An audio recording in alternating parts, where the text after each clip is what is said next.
نشانې را مخې ته شوي دي چې یو ورور خپلې سګې خور سره نکاح کړې ده. اخر ولې او په څه وجه او په کوم ځای کې؟ که چېرې تاسو د دې پوره معلومات نه ځان خبرول غواړئ، که اوسه پورې چې زموږ د چینل مخه نوي سبسکرایب کړي، زموږ د چینل مخه سبسکرایب کړئ، تر یې نیچه څخه مخه ووهئ چې زموږ نوي ویډیو تاسو ته په اسانۍ سره میلاویږي. دوستانو، دا واقعه په پنجاب علاقه سلګوټه کې را مخې ته شوې ده چې یو خپل سګه ورور را پاڅېدلی دی او یو خپلې سګې خور سره نکاح کړې ده، هغې هم ورسره په زبردستۍ کړې ده.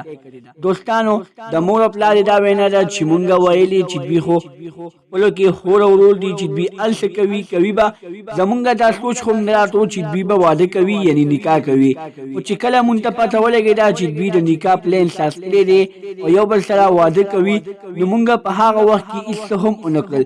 ډیزبي مې ماله دمکي راکړله، خو چې تاسو زمونږ په واده کې کل وکړو نو مونږ به تاسو دواړه قتل کړو. دوستانو، نو پلار ویلي مونږ د دغې یادې د وجې مونږ شعونه ویلې، او په دې واده کې د هغوی رشته داران هم راغلي وو. هغه رشته دارانو هم دوی واده ونه کړو، یعنې د دوی واده چا هم ونه کړو، د دوی په واده کې ټولو شرکت وکړو.